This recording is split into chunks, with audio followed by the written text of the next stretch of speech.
Welcome to Cut to the Cheese.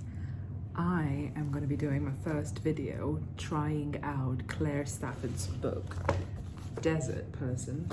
I'm a big fan of Claire. I've watched her content for a long time and I've seen the sort of technical experience she comes with.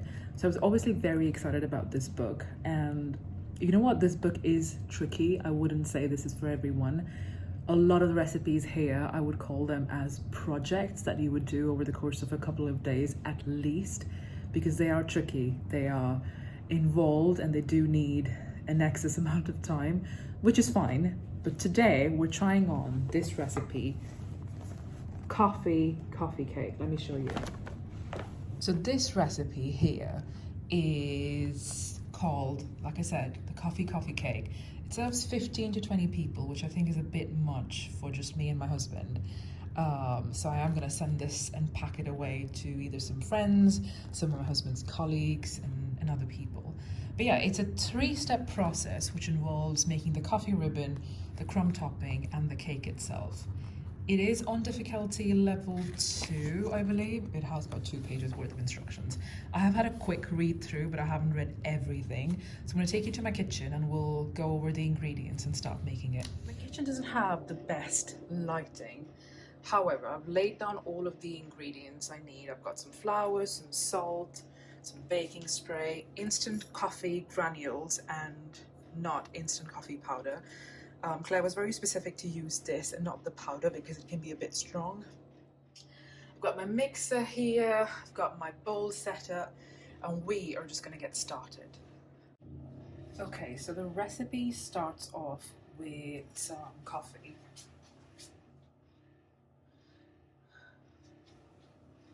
Okay, I'm going to get this very handy spoon that I have, which measures 1 tablespoon and 2 tablespoons. So the recipe starts off with 1 tablespoon of instant coffee granules,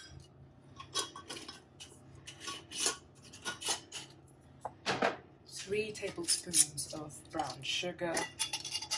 So again, I'm going to do 1 tablespoon here. That's what that looks like. And then do a batch of 2 tablespoons here. Maybe a little bit more. I'm only doing this, I prefer using grams and sort of weight measurements.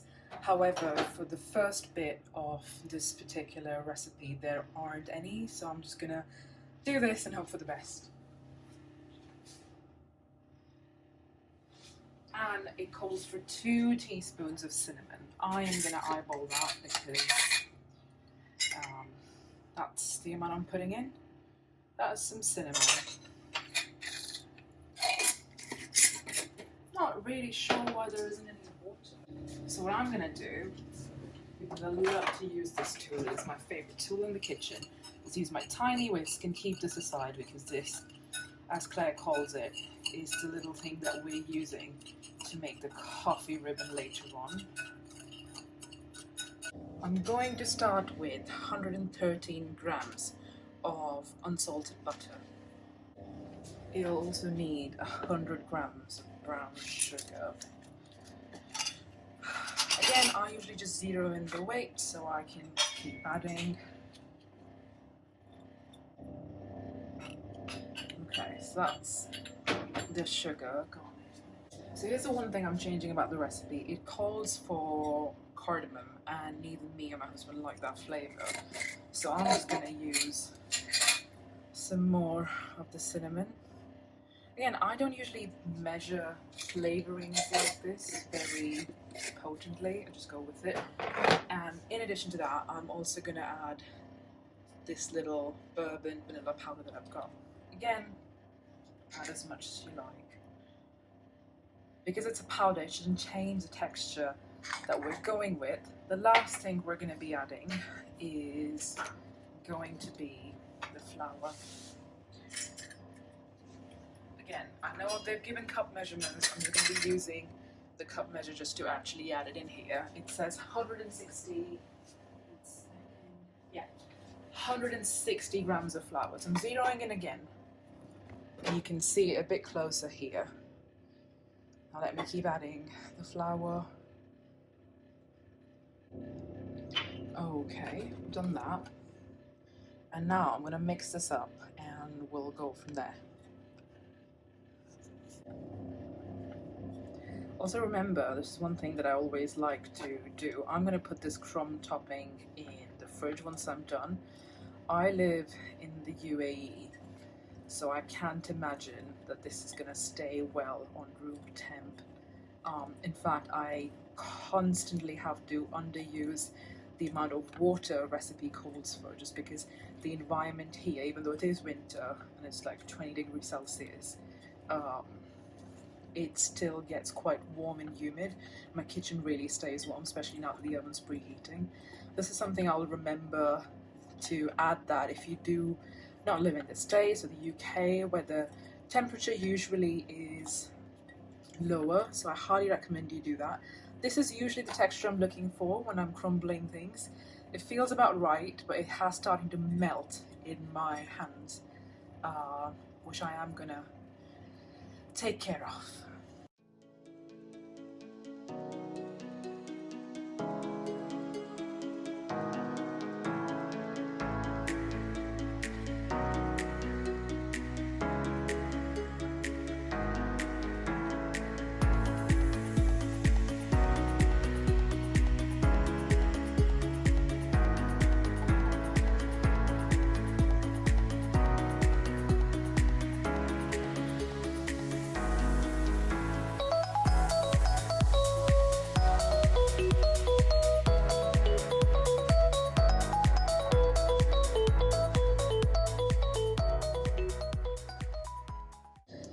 So actually, after combining this, which is the dry ingredients, what I have done is I've just put some coffee to be made in my Smeg coffee machine.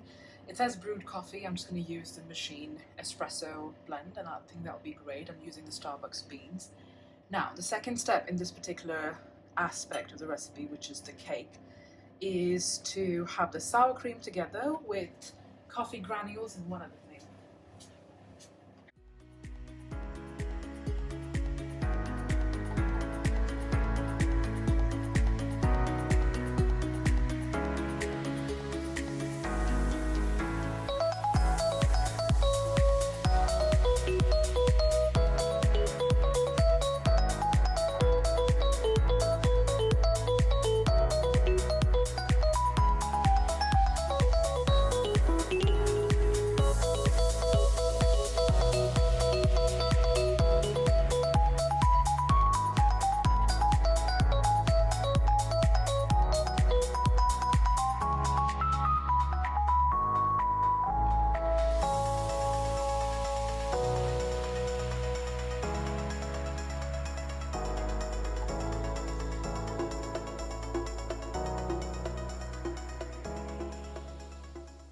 I have learned, which is actually not from Claire, from Sola's show with Binging with Babish, where she talks about constantly cleaning your mixer and making sure everything on the side comes to the center. So I'm going to try and do that at least a couple of times to make this the best.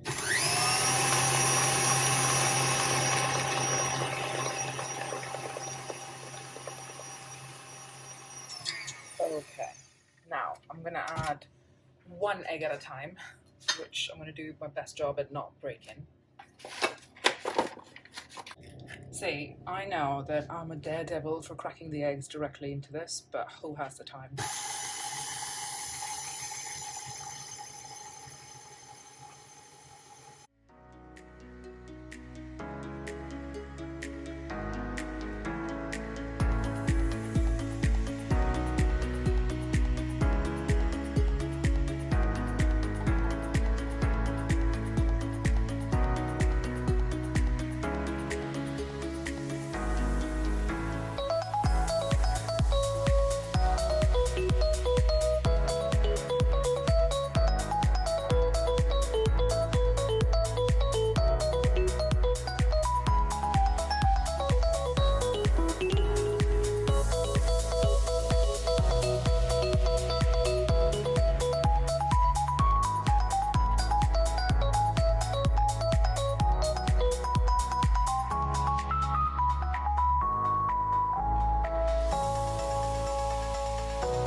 On the other hand, I've got this lovely 9x13 pan.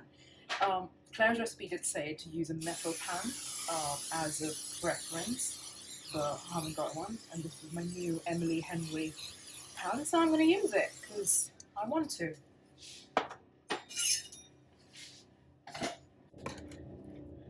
That's about half of the mix, which I'm gonna do this way. I'm guessing it's supposed to be this dense. I don't know. Let me add a bit more. Okay. I'm gonna try and make it as even as possible because it does seem like a dense batter. What the last thing I want is the layers to not feel or bake evenly. That looks luscious, doesn't it?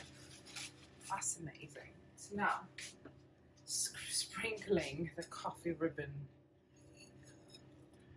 I'm not sure how this is supposed to work, but okay. It's a nice little sprinkle.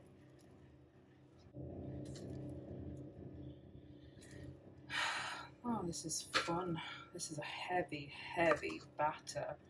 But oh my god, if you're a coffee lover like me, I think this is just going to be a lush cake.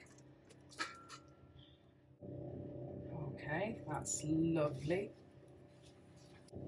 Okay, so this is the last time you're going to see this before it goes in the oven.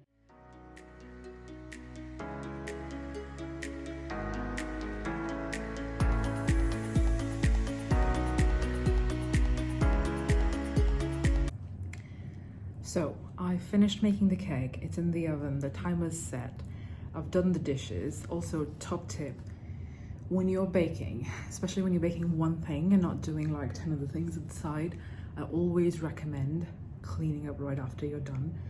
My husband usually always helps me with tidying up and sort of even doing the dishes, but I like to do as much as I can when I'm baking.